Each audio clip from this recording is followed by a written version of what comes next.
अंबादास दानवे यांनी हा video tweet करत हे सवाल सरकारला, विशेषतः फडणवीस आणि शिंदे या दोघांचं नाव घेत उपस्थित केलेले आहेत.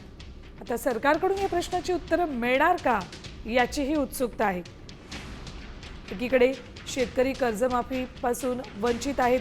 अतिवृष्टीनं शेतकऱ्याचं कंबरडं मोडलेलं असताना सरकारनं मदत जाहीर केली, मात्र ती कागदावरच आहे का असा सवाल उद्विग्न झालेल्या शेतकऱ्यांनी उपस्थित केला. कारण शेतकऱ्यापर्यंत मदत पोहोचलीच नाही.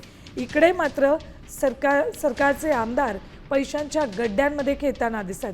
इतक्या मोठ्या प्रमाणात हे पैसे आले कुठून आणि हे पैसे कुठल्या आमदाराचे, कोण हा आमदार असा सवाल उपस्थित करत अंबादास दानवे यांनी 3 व्हिडिओ ट्विट केलेत.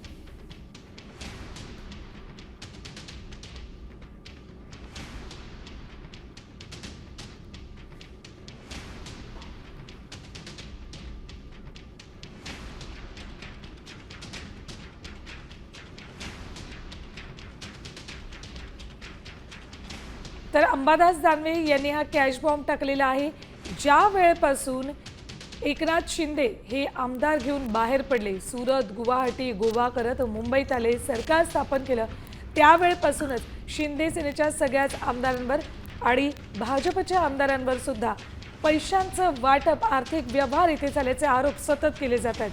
50 खोके एकदम ओके अशा घोषणा सतत ठाकरे सेना आणि महाविकास आघाडीतल्या आमदारांकडून केल्या जातात. आणि त्यातच याआधी काही महिन्यांपूर्वी संजय शिरसाटांचा एक व्हिडिओ संजय राऊतांनी ट्विट केला होता. त्यावेळेला पैशांची बॅग घेऊन संजय शिरसाट एका हॉटेलमध्ये किंवा त्यांच्या घरात बसलेले दिसत होते. आणि त्यानंतर आता आज आणखी हा एक व्हिडिओ अंबादास दानवे यांनी ट्विट केलेला आहे. अंबादास दानवे यांनी हा व्हिडिओ ट्विट करत व्हिडिओतले आमदार कोण असा सवाल सरकारकडे उपस्थित केलेला आहे. आता आजच्या अधिवेशनामध्ये इतर सगळे मुद्दे बाजूला राहतील आणि विरोधक या मुद्द्यावरून, या कॅश बॉम्बवरून सरकारला घेताना दिसतील. हा कॅश बॉम्ब सरकारवर सकाळीच अंबादास दानवे यांनी टाकला आणि त्यानंतर आता कामकाज सुरू होताना विरोधकांकडून सरकारवर जोरदार हल्लाबोल केला जाईल. अंबादास दानवेंनी काही सवाल उपस्थित केलेले आहेत. व्हिडिओतले हे आमदार कोण असा सवाल त्यांनी उपस्थित केलेला आहे. एकीकडे आज विरोधी पक्षनेतेपदाचा मुद्दा गाजेल असं वाटत असतानाच अंबादास दानवेंकडून हा व्हिडिओ ट्विट करण्यात आलेला आहे. पुन्हा जाऊयात आमचे प्रतिनिधी माधव सावरगावे यांच्याकडे. माधव, विरोधी पक्षनेतेपदाचा मुद्दा गाजेल आज असं वाटत होतं आणि अशातच सकाळी अंबादास दानवेंनी हा कॅश बॉम्ब टाकलाय. सुवर्ण तसं दिसतं आहे की या अधिवेशनामध्ये शेतकऱ्यांची कर्जमाफी नाही, महाराष्ट्रातले वेगवेगळे प्रश्न आहेत, या प्रश्नाभोवती चर्चा व्हावी आणि त्या दृष्टीने आमदार आणि सत्ताधाऱ्यांकडे पैसा किती आहेत, नोटांची बंडलं किती आहेत हे दर्शवण्याचा प्रयत्न अंबादास दानवे यांचा असावा आणि त्याच मुद्द्यावरून आता अधिवेशनामध्ये गरमागरम चर्चा होईल असं दिसतं आहे. अंबादास दानवे यांनी ट्विट करताना सांगितलंय की सगळं ओके आहे, शेतकऱ्यांना पैसे मिळत नाही, शेतकऱ्यांना मदत मिळत नाही, शेतकऱ्यांची कर्जमाफी होत नाही आणि दुसरीकडे सत्ताधारी आमदाराकडे इतक्या नोटांचे बंडल आले कुठून, ते कोण आहेत ते सरकारनं सांगावं, म्हणजे मुख्यमंत्री देवेंद्र फडणवीस यांनी आणि उपमुख्यमंत्री शिंदे यांनी सांगावं. काही दिवसापूर्वी त्यांनी असाच एक व्हिडिओ ट्विट केला होता जो आता तुम्ही सांगितल्याप्रमाणे संजय शिरसाट यांचा सुद्धा तो व्हिडिओ होता आणि त्यानंतर हा व्हिडिओ आहे. हा नोटांचे बंडलाचा बॉम्ब आता कशा पद्धतीने सरकारला घेरतं आणि या सगळ्या अधिवेशनामध्ये यावर चर्चा होते हे पाहणं तितकंच महत्वाचं आहे.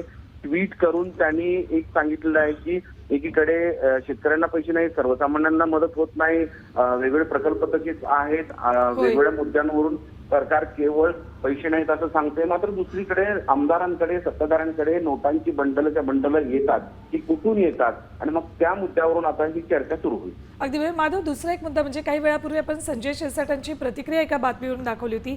त्यात संजय शिरसाटांनी सांगितलेलं की 13 आमदार आमच्या संपर्कात आहेत, त्यांची नावं सुद्धा सांगू शकतो. त्याचा संदर्भ इथे लावता येईल का? त्या संदर्भातलेही काही व्हिडिओ असू शकतात का?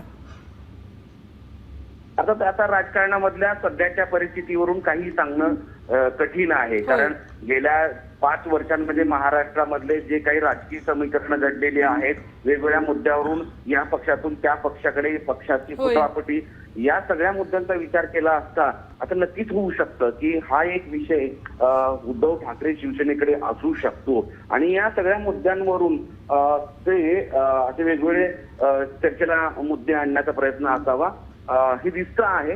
पण एक गोष्ट आहे की या ट्विटमुळं महाराष्ट्रामध्ये कशा पद्धतीनं वातावरण गढूळ झालेलं आहे. मग राजकीय असेल किंवा राजकारणा संबंधित असलेल्या व्यक्तींकडे किंवा या सगळ्या गोष्टींकडे इथं मोठ्या प्रमाणात बंडलं नोटा उघडपणे दाखवल्या जात आहेत. नोटांची बंडलं येत आहेत. त्यात सगळ्यात महत्वाचं म्हणजे ती सत्ताधाऱ्याकडे आहेत असा आरोप केला जातोय आणि दुसरीकडे ज्या सर्वसामान्य लोकांना आधाराची गरज असते त्यांना आधार दिला जात नाही आणि म्हणून राजकारणामध्ये आता मग या सगळ्या पक्ष फुटाफुटी त्याचबरोबर आमदारांची पळवापळवी सरकार बनवण्यासाठी वाटेल ते कृती करणं त्या सगळ्यांची मूळ मुद्दे या सगळ्या ट्विटमध्ये पण असू शकतात. पण तो येणारा काळ सांगेल की नेमकं या ट्विटवरून आता महाराष्ट्रामध्ये सत्ताधारी आणि विरोधकांमध्ये कशी जुंपील. त्याचबरोबर विरोधक या सगळ्या मुद्द्यांचा आधार घेऊन सरकारला कसं घेतात आणि यातून महाराष्ट्राला काही मिळतं का हे पाहणं महत्वाचं असणार आहे. केवळ एकमेकांवर कुरघुडी करायची एकमेकांचे घोटाळे काढायचे आणि माधव असे सोबत आपल्या